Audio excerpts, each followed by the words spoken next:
컨퍼런스는 제 1회잖아요. 여러분 역사적으로 피플 애널리틱스 첫 번째 컨퍼런스에 참여하신 참석자분이 되셨는데요.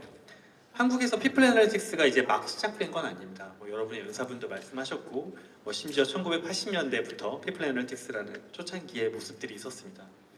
그동안 피플 애널리틱스 분야의 어떤 실무자들의 인식은 어떤 변화가 있었을지 재진님께 좀 여쭙고 싶습니다. 네, 아까 해당 용어가 쓰이기 전부터 이런저런 접근이 많이 있었다고 말씀해 주셨는데 잠시만요.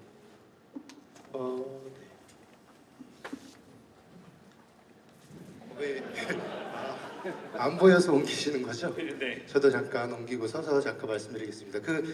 신청하실 때 보셨죠? 설문링 제가 2017년, 18년, 19년 요때 석사 과정을 하면서 이런 조사를 한 적이 있습니다. 그래서 과연 4년 뒤에 어떻게 바뀌었을까 너무 궁금해서 올 초부터 조금씩 모으고 있어서 거기에 추가적인 자료를 요청드렸는데 14분인가 해주셨더라고요. 그래서 여기 대부분은 참여하신 여러분 외에도 다른 자료들이 첨부되어 있습니다. 그래서 2019년에 4년 전에 대비해 봤을 때 그래도 9분 중 10분 중 9분은 나는 그래도 HRTX가 뭐다, 피플애널리틱스가 뭐다, 내 옆에 있는 동료에게 설명해 줄 수 있다라고 답변을 주셨고요. 오른쪽에 보시면 그래도 내가 속한 조직이나 여기서는 데이터 드리븐 의사결정보다는 여전히 직관과 경험을 좀 중시하고 이런 리더분들이 많다는 걸 좀 확인할 수 있었습니다.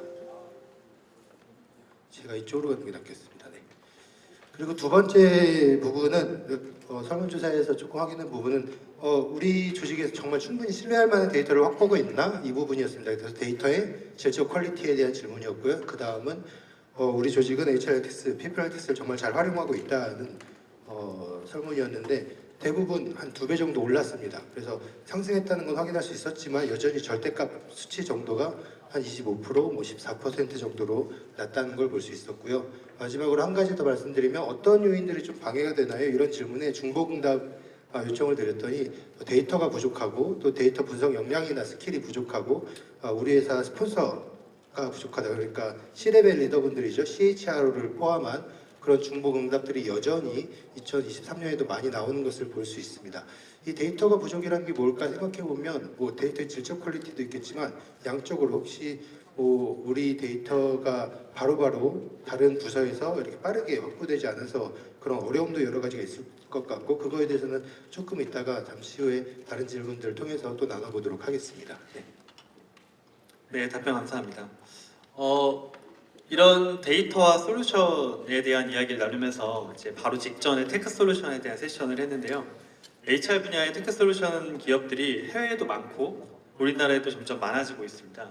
저도 오늘 조 과장이라는 국회 그러니까 데이터 올리기 진행자로 여러분과 만나곤 있지만 SK 써니라는 곳에서 행복 데이터 연구를 하고 있고 SK에서도 해외 어떤 테크 솔루션들을 많이 도입을 하려고 노력을 하고 있습니다. 근데 현실적으로 사실 지역적 호환이 굉장히 어려운 게 사실입니다. 글로벌 솔루션이 우리나라에 들어오기도 어렵고 우리 솔루션이 해외에 나가기도 좀 어려운 것 같습니다. 물론 언어적 장벽 때문만이 아니라 이제 HR 가치 체계가 다른 측면도 작용하고 있는 것 같습니다. 그럼에도 이런 장벽들이나 상호 간 차이를 줄이는 게 피플 애널리틱스의 확산을 위해서 굉장히 중요하다고 생각을 하는데요. 어떻게 하면 장벽을 좀 줄일 수 있는지 여기 계신 패널분들의 의견을 들어보고 싶습니다. 이양재 대표님 좀 말씀 부탁드려도 될까요? 네네네.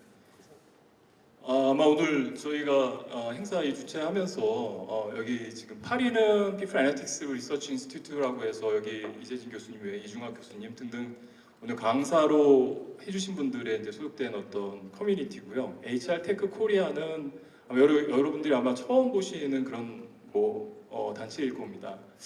좀 전에 이제 HR 테크에 대한 말씀을 주셨는데. 피플 애널리틱스라고 하는 관점에서 봤을 때 아까 말씀드린 것처럼 그런 전문화된 툴들이 실은 많이 쓰여지고 있습니다. 글로벌 회사 같은 경우에는 한국에 있다 할지라도 본사에서 도입한 솔루션을 통해서 아까 잠깐 언급되었던 비주어라든가 원모델이라든가 기타 여러 가지의 전문화된 툴들을 사용한 케이스들을 보게 됩니다. 퀄트릭스도 물론 저희가 알기로는 LG 계열사 쪽에서 많이 활용하고 계신 걸로 알고 있고요. 거꾸로 저희 HR 테크 한국 기업들의 그러면 향후의 미래는 어떻게 될 것이냐 또 아까 말씀하신 것처럼 인바운드로 해외 솔루션들이 국내에 들어올 때의 그런 언어적인 측면에서의 저희는 한국어를 써야 되니까요 그런 측면에서의 제한, 또 거꾸로 저희 한국 기반의 회사들이 글로벌 시장 마켓으로 이 솔루션을 들고 나가서 경쟁력 있게 비즈니스를 할 수 있는 건가, 이런 부분들에 많은 실은 고민이 있습니다. 예, 그것 때문에 저희가 HR 테크 코리아라고 하는 커뮤니티를 통해서 HR 테크의 그런 생태계를 좀 조성해 보려고 하는 것은, 그 첫 번째 이유가 저희 기업들의 HR 테크 회사들의 글로벌 진출을 위해 어떤 것들을 할 수 있는가에 대한 고민을 좀 시작하면서 했고요. 언어적인 부분은 제 생각에는 이미 여러분이 챗GPT를 써보셔서 아시겠지만은 제가 보기에는 더 이상 문제는 되진 않는 것 같아요. 그러니까는 그게 어떤 번역기의 어떤 수준 문제가 아니라 이미 이제 실은 AI가 거기에 접목되면서 너무나 자연스럽게 지금 번역을 해주고 그 내용들을 저희가 이해할 수 있게 되었기 때문에 아마 제 생각에는 조만간 글로벌 솔루션들도 이 언어의 장벽을 넘어서서 한국 시장에 아주 본격적으로 진출할 걸로 예상이 됩니다. 저희가 실은 올해에 굉장히 좀 리딩하고 있는 그런 글로벌 솔루션 회사와 같이 한번 이 컨퍼런스 때문에 초청을 하려고 저희가 한번 논의를 했었을 때는 한국 시장에 대한 관심은 있지만 사실 마켓 사이즈에 대한 부분에 대해서 조금 프라이어리티가 떨어지더라고요. 다른 국가에 비해서는. 그래서 저희가 초대하지 못했는데 아마 제 생각에는 그런 언어적인 부분에 대한 것들이 곧 제한이 이제 풀리기 때문에 좀 그런 것들이 좀 더 낮아지게 되면, 장벽이 낮아지게 되면은 아마 저는 근데 좀 걱정은 그 전에 저희 한국 에이시아 테크 회사들이 이 부분에 있어서 피플 애널리틱스와 관련된 부분에서 좀 더 역량을 강화해서 정말 경쟁력을 좀 더 키웠으면 좋겠다라는 생각을 많이 갖고 있습니다. 그런 부분에서 여기 현업에 계신 분들이 더 많은 인사이트와 프로젝트와 이런 것들을 통해서 저희 회사들이 성장할 수 있는 그런 공간들을 만들어 주셨으면 좋겠다라는 생각을 합니다. 자연스럽게 이제 한 분씩 질문을 드리게 되는데요. 이번엔 중앙님께 좀 질문을 드려보려고 합니다. 이번 컨퍼런스를 준비하고 기획하시면서 가장 많은 연사분들과 소통을 하셨던 것 같아요. 그러면서 강의 자료도 보시고 논의도 많이 하신 것 같은데, 전반적으로 현재 우리나라의 피플 애널리틱스의 동향, 그리고 앞으로 발전 모습은 어떻게 보고 계신가요? 너무 중요한 질문이라 제가 뭐 답변 드리는 게 적절할지 모르겠지만, 오늘 한 280분 정도 오셨어요. 혹시 주변을 돌아보시면 280분 정도 오시고 굉장히 다양한 회사에서 말씀을 좀 나누고 계신데, 이제 제가 느꼈을 때는 이 컨퍼런스에 꼭 함께 하고 싶었던 이유는, 저는 거의 일주일에 한 5개에서 6개씩 회사 미팅을 하거든요. 제가 들었을 때는 굉장히 다양한 사례들과 서로 공유하면 좋겠다는 내용들이 많은데 공유가 좀 안 된다는 측면이 아쉬워서 좀 기획을 하게 됐고, 그런 관점으로 보면 최근에 PA라는 거가 아까 저희 대담 때도 말씀드렸지만 좀 필수 불가결하게 가는 것 같아요. 그래서 어쩔 수 없이 꼭 해야 되는 펑션이자 기능으로 가는 것 같고요. 두 번째로는 갑자기 올해 그 생성 AI가 나오면서 그 방식이 많이 바뀌는 것 같습니다. 예를 들면 아까 잠깐 설명을 드렸지만 파이썬이든 R이든 굉장히 다양한 분석 툴들이 있음에도 불구하고 생성 AI가 나와서 일하는 방식, 분석하는 방식이 정말 많이 바뀌었거든요. 그래서 저는 요즘 회사 강의나 컨설팅 하다 보면 저는 제가 좋아요. 왜냐면 파이썬 기반으로 강의하면 소위 말하면 시간이 늘어나기 때문에 저한테 좋은데, 그게 좋은 게 아니라 현업에 있으신 분들 문제 해결해 드릴 때는 최대한 생성 AI 쓰는 방식들로 가고 있습니다. 그 말은 아마 굉장히 가까운 시일 내에 거의 확언하는데 내년 정도면 굉장히 많은 수준의 분석과 데이터들 그런 것들이 오픈소스로 풀리고 일하는 방식들이 바뀔 것 같아요. 그래서 내년에 혹시 기대컨대 저희가 이 컨퍼런스를 더 진행한다라고 하면 더 많은 방식들의 솔루션들과 분석 방법에 대해서 누구나 쉽게 할 수 있는 방법들이 나오지 않을까, 저는 그렇게 미래 방향을 보고 있습니다. 네, 감사합니다. 이번에는 세 분 모두에게 질문을 드리고 싶은데요. 미래의 피플 애널리틱스는 어떻게 발전하게 될지, 만약에 변화를 만들어내는 동력이 있다면 어떤 게 가장 중요한 동력인지 말씀을 묻고 싶습니다. 질문을 드린 이유는 지금 여기 계신 분들이 많이 고민을 하고 계실 것 같은데 모든 걸 다 할 수는 없잖아요, 기업에서. 그래서 각각 이제 패널 분들이 하나만 꼽는다면 어떤 게 가장 중요한 피플 애널리틱스의 미래 동력이다, 이 부분에 대해서 답변을 해주시면 좋겠습니다. 재진님부터 부탁드릴까요? 짧게 말씀드리면, 오늘 같이 많은 좋은 사례들이 나눴지만 사실 앞에 계신 분들 혹은 여기 참여하지 않으신 분들 외에도 정말 저희보다 더 뛰어나시고 좋은 사례들이 많이 있는 것 같아요. 근데 때로는 이게 공유하기에는 우리가 성공 사례가 아니다, 혹은 아직 부족하다라는 인식 때문에 이렇게 조금 주저하시는 경우가 많은 것 같은데, 아직도 기억나는 게 2017년인가 8년에 그 식스카라는 그 공유차가 있습니다. 그 렌트카죠, 독일에 있는. 그 차에서 나와가지고 피플라이티스 사례를 공유해 주는데 하나도 성공 사례가 얘기 없고 전부 다 실패한 얘기만 있었거든요. 근데 그들의 스토리를 있는 그대로 같이 얘기하면서 어떤 걸 계속 레슨을 하고 있는지 이런 것들을 얘기해 주는 그 마인드 자체와 마인드셋이 너무 이렇게 많이 와닿았습니다. 그래서 이 부분 우리가 비록 꼭 성공 사례가 아니더라도 지금 계속 데이터 수집하고 있고 어떤 게 좀 어렵고 그래서 이런 걸 같이 나누면서 같이 좀 고민이 있으면 함께 얘기해 봅시다라는 그런 마인드셋 하나가 굉장히 큰 동력일 것 같습니다. 네, 감사합니다. 그다음 대표님 말씀 드리겠습니다. 근데 피플 애널리틱스의 미래 전망 너무 거창한 것 같아서 제가 뭐 말씀드리기는 어려운데 저는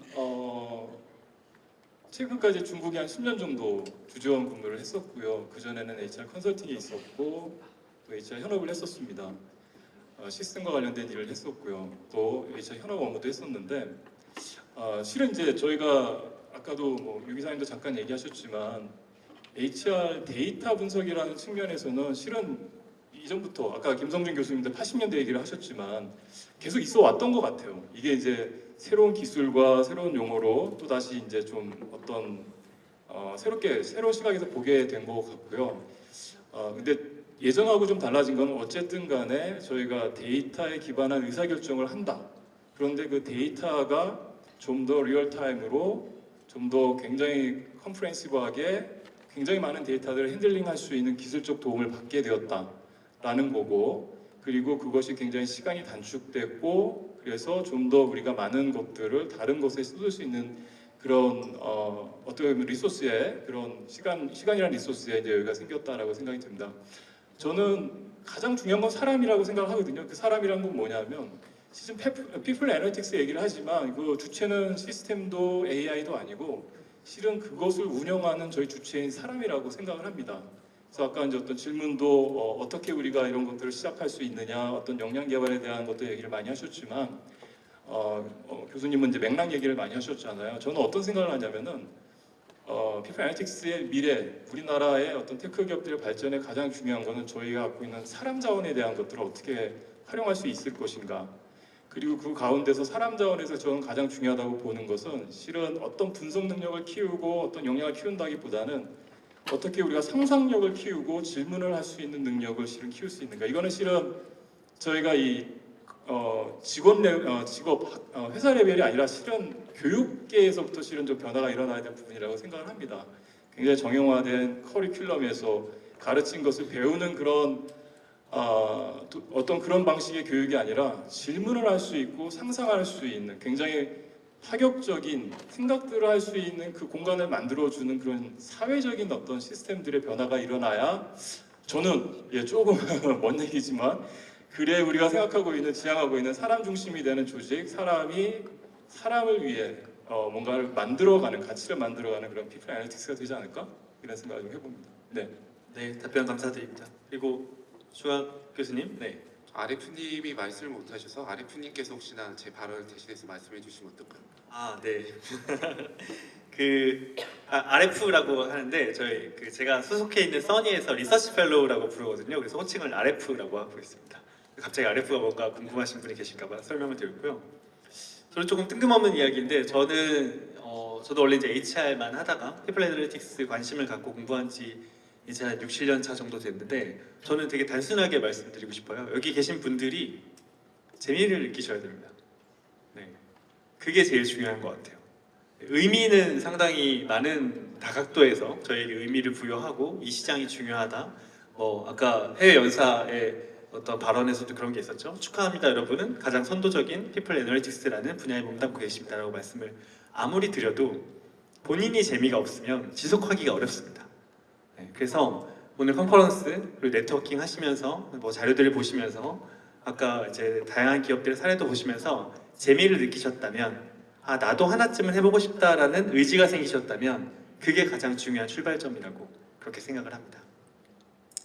이제 마지막 질문을 하나 준비하고 있는데 그 전에 청중분들께서 아직 오늘의 컨퍼런스를 통해 해결되지 않은 궁금증이 있다면 좀 말씀을 들어보고 싶습니다.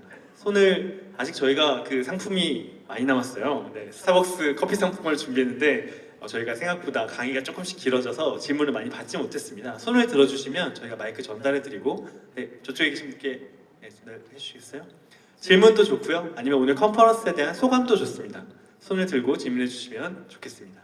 네, 먼저 손을 들어주신 분부터 차례로 질문에 대한 이야기를 들어보겠습니다. 예, 오늘 세션 진행해 주셔서 감사합니다. 덕분에 잘 들었고요.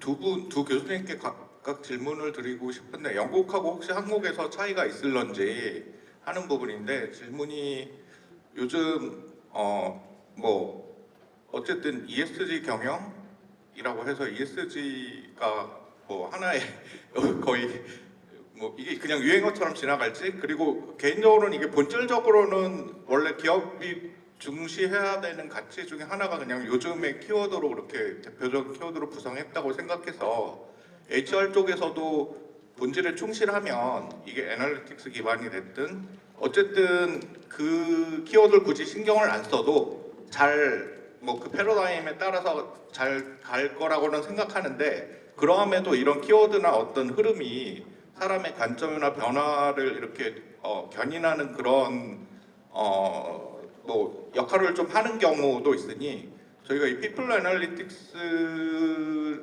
관점에서는 이 ESG라는 걸 고려했을 때 혹시 뭐 조금 더 이렇게 주력을 하거나 포커싱을 해야 될 부분들이 있을까요? 아니면 좀 고려를 좀 더 깊이 한다거나 좀 다르게 봐야 된다거나 그게 질문입니다. 그래서 또 그런 관점이 영국이나 한국에서 각각 어떻게 또 다를 수도 있는지. 예. 네, 질문이 ESG 관련된 게 피플라이티스와 어떻게 연관돼 있고 어떻게 관점을 볼 수 있는지라고 이해했습니다. 그 굳이 뭐 국가를 비교할 필요까지도 없을 것 같고 그냥 전체적인 사회적 흐름이 ESG가 많이 언급되고 있기 때문에 먼저 답변을 드려보면 그 소셜 항목에 HR 항목들이 많이 있죠. 그 인사 관련된 항목들도 많고 근데 아까 데이빗이었나요? 그쵸? 거기서 인터뷰 때도 언급을 했는데 계속 맨데토리하게 의무적으로 HR 관련된 지표들이나 어떤 항목들을 노출하게 되어 있습니다. 영국 정부에서도 이미 몇 년 전부터 기업들이 매년 젠더 페이 갭을 줄이기 위해서 항상 우리 회사의 남성과 여성의 평균 연봉을 공개하고 있습니다. 기업 정부 사이트에 올리게 돼 있고 클릭하면 누구나 볼 수 있거든요. 그런 식으로 계속 정보가 공개된다는 건 결국 회사 내에서 데이터를 가지고 있어야 정보 공개를 할 수 있는 것이고 그 데이터가 계속 어떤 표준화되거나 공개를 하려면 정리가 되겠죠. 그런 식으로 내부적으로 데이터를 정리할 수밖에 없는 그런 외부적 흐름이 돌아가고 있는 게 하나의 현상이 아닐까 합니다. 짧게 말씀드리면요. 지금 PA랑 ESG는 너무 많이 붙어 있고요. 예를 들면 S 측면에서 DI 쪽의 지금 다양성과 포용 관련해서 PA가 제일 많이 활동을 하고 있고 이제 거버넌스 측면에서 CEO 육성이 있습니다. 그 부분도 지금 제가 회사들하고 많이 하는 게 결국은 석세서가 누가 될 거야. 투명하게 거버넌스 관리해줘라. 이런 것들에 들어가는 게 다 데이터 기반으로 들어가기 때문에 사실은 지금 저희 재진님 말씀하신 대로 S에서의 DEI와 인권과 정보 공개, G에서 석세서에 대한 부분들이 다 걸려 들어가기 때문에 한국 고용노동부에서도 관련된 작업들을 하고 계시고 정말 많이 하고 있습니다. 그래서 한국에서도 관련된 논의들이 둘이 붙어서 한다 이렇게 보시면 될 것 같아요. 고맙습니다. 네, 질문과 답변 감사드리고요. 저기 중앙에 한 분 아까 질문을 주셨던 분 손 한번 들어주시겠어요? 네, 여기 마이크 좀 부탁드리겠습니다.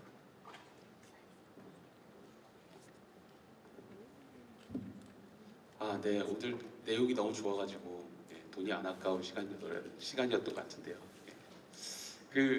오늘 생성형 AI에 대해서 이야기가 좀 많이 나왔었고 그 보면서 약간 의아하다는 생각이 좀 들었던 지점이 이제 여기 계신 분들이 결국은 현업으로 돌아가시면 이제 오늘 본 거 들은 거 가지고 뭔가 분석이라는 활동을 뭔가 해보려고 하실 텐데 실제로 생성형 AI에서 이렇게 뭐 데이터를 핸들링해서 시각화해가지고 뭐 이렇게 도움을 받아서 쓰게 되면 그게 다 이제 코드로 나오고 그 코드를 긁어서 쓰는 구조잖아요. 근데 그걸 그냥 그대로 긁으면 실제로 액추얼하게는 문제들이 좀 많이 발생할 가능성이 높거든요. 예를 들면 상황이나 맥락에 맞춰서 각 코드의 하이퍼 파라미터들을 다 수정해 줘야 되고 이걸 여기다 쓰는 게 맞는 건지도 확인해 줘야 되고 하는데 이 부분이 다 점프되고 그냥 생성형 AI를 긁어서 쓰시면 참 좋습니다. 금방 만들어줘요. 생산성 높습니다라고만 이야기가 좀 돼서 그 부분에 좀 프랙티컬한 부분들을 살짝만 터치를 더 해주시면 좀 좋지 않을까 싶습니다. 괜찮으시면 제가 먼저 잠깐만 말씀드리면 동일한 경험을 저도 했습니다. 그래서 생성형 AI로 분석을 했을 때 어떤 코드에 있어서의 오류가 발생하고 그거를 아무리 이렇게 다시 하려고 해도 잘 안 되는 경우들도 생겨서 핵심은 결국엔 이 부분도 계속 디벨롭되고 있는 부분이기 때문에 완전하진 않다. 그래서 이미 질문을 주시면서 답변을 같이 언급 주신 것 같아요. 그래서 그 부분에 대해서 저희가 좀 크리티컬하게 견제하는 마음으로 이렇게 좀 접근하는 게 좀 중요할 것 같습니다.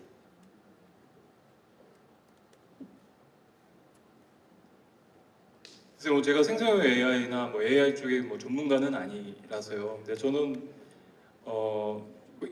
같은 맥락에서 좀 연결해서 본다면 AI에서 어떤 생성해 주는 어떠한 아웃풋에 대한 활용도에 대한 것도 있지만 저희가 소스가 되고 있는 데이터에 대한 데이터 프라이버시 문제도 굉장히 저는 좀 민감하게 생각을 하고 있거든요. 그러니까는 지금 엔터프라이즈 버전이 나왔기 때문에 그것이 이제 다른 쪽으로 흘러가지 않게 지금 되어 있지만은 아마 테스트를 하신다고 하시면서 아마 사내 데이터들을 좀 쓰게 되시면은 그런 것들이 알게 모르게 실은 뭐 다른 쪽에서도 그 학습된 데이터들이 활용될 수 있는 가능성이 있고 실은 이런 부분에 대해서 아주 구체적인 가이드라인이나 이런 것들은 없어서 아마 여기 계신 분들이 피플 애널리틱스에 대한 관심을 가지게 되실 때 그런 데이터 프라이버시나 어떤 그런 부분들에 대해서도 아마 많은 관심들을 가지셔야 될 거라고 생각은 됩니다. 그래서 AI에 대한 이슈는 아까 데이비드 그린도 그 윤리적인 부분에 있어서 이걸 활용해서 프레딕티브한 영역에 썼을 때 정말 이것을 의사결정에 썼을 때 일어날 수 있는 그 포텐셜한 리스크에 대한 부분들을 얘기하셨거든요.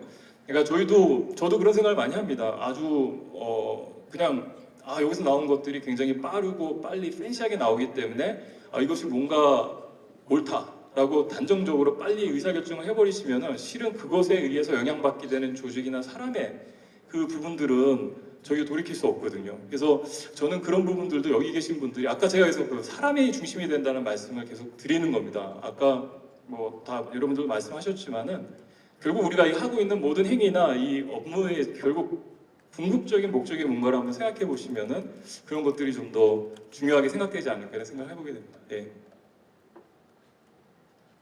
네, 마지막 질문 한 분 정도 더 받아보겠습니다. 네, 여기 가운데 계신 분께.